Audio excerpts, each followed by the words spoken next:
sentiment amer ce soir. Oui, vraiment, ouais, déçu du résultat, mais oui, frustré aujourd'hui. Ouais. Maintenant, la manière, elle y est. La manière y est, on se crée beaucoup d'occasions, on fait une superbe entame de match, où on arrive à mener 2-0. Après, Charleroi met un goal qui vient un petit peu de nulle part, ça les remet un petit peu dans le match. Et puis ils viennent faire un 3-2 juste avant la mi-temps sur un coup franc, donc c'est même pas une occasion. Et bon, voilà, c'est vrai qu'on rentre avec le moral un petit peu touché à la mi-temps. Et puis on arrive en deuxième mi-temps, hein, justement, reprendre du poil de la bête, revenir à 5-5, et là on s'y allait. Voilà, on a retrouvé le Celtic. Et puis ils nous crucifient un peu sur leur façon de jouer gardien volant, où ils le jouent très bien. Et nous on pêche un peu, où on se crée des occasions, on les concrétise pas. Première mi-temps très rythmée parce qu'on regardait la montre, on était déjà à 15-16 minutes de jeu, alors qu'on n'a rien vu. Match très rythmé, très élevé.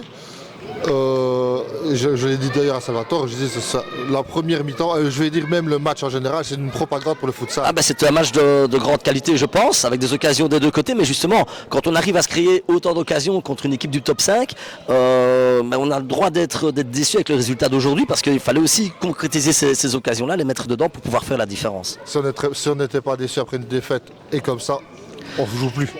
Bon non, c'est pas ça. Ça fait partie du foot. Le foot, il y a des joies et des déceptions. Aujourd'hui, c'est un sentiment de déception. Demain, on aura dormi dessus et mercredi, on retravaillera pour le prochain déplacement à Celt. Donc voilà, ça fait partie d'une carrière, je vais dire, d'une équipe, enfin d'un championnat d'une équipe. On ne peut pas avoir que des bons moments, et c'est justement pouvoir rebondir après des jours comme aujourd'hui où on est un petit peu déçu du résultat, qui va montrer la force du groupe. Alors tu me disais contre Anderlecht que tu attendrais le match de Boken on va pas dire pour dire un verdict final, mais que les objectifs avanceraient. On a joué aujourd'hui, je ne vais pas dire pas sans ambition, mais sans pression. C'est jamais sans pression, non. Je pense d'ailleurs que si on prend les résultats, il me semble que Boken gagne par exemple aujourd'hui. Donc non, nous on s'est fixé un objectif, c'est le maintien. C'est l'objectif numéro 1. Tant que mathématiquement il n'est pas assuré, ça restera l'objectif numéro 1. Après, quand on a les prestations qu'on propose, évidemment on doit regarder autre chose, évidemment. Mais en même temps il n'y a que les résultats qui comptent, il n'y a que les résultats du terrain. Aujourd'hui on a été battu par Charleroi, voilà, il faut remettre l'ouvrage sur le métier la semaine prochaine à Hasselt. On ne dira pas que tu as été battu par plus fort que toi aujourd'hui ? Le plus fort gagne toujours. C'est trop facile de dire on était plus fort. On peut dire tout ce qu'on veut, on n'a pas gagné. Donc non, le plus fort a gagné. Ok, d'accord. Parce qu'il y en a des fois, il y en a qui disent qu'on n'est pas battu par plus fort, mais plus intelligent ou plus tactique. En tout cas, on est battu aussi parce que nous, on a pêché sur certaines choses.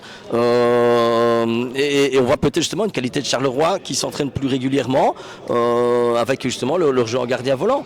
Ça fait partie du futsal et il faut pouvoir l'accepter.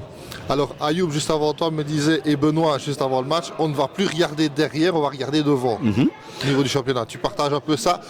Je sais bien que tu n'aimes pas mettre la charrue avant les bœufs. On regarde partout. On regarde surtout match après match. Aujourd'hui, on avait Charleroi, c'était un gros morceau. La semaine prochaine, on a Hasselt, c'est un autre gros morceau.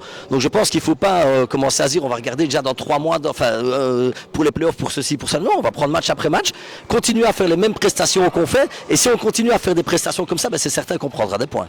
Et viser à vraiment bel et bien sa place en D1 avec le jeu qu'il propose. En jouant comme ça, je pense que oui, sans problème. Merci Chris. Merci.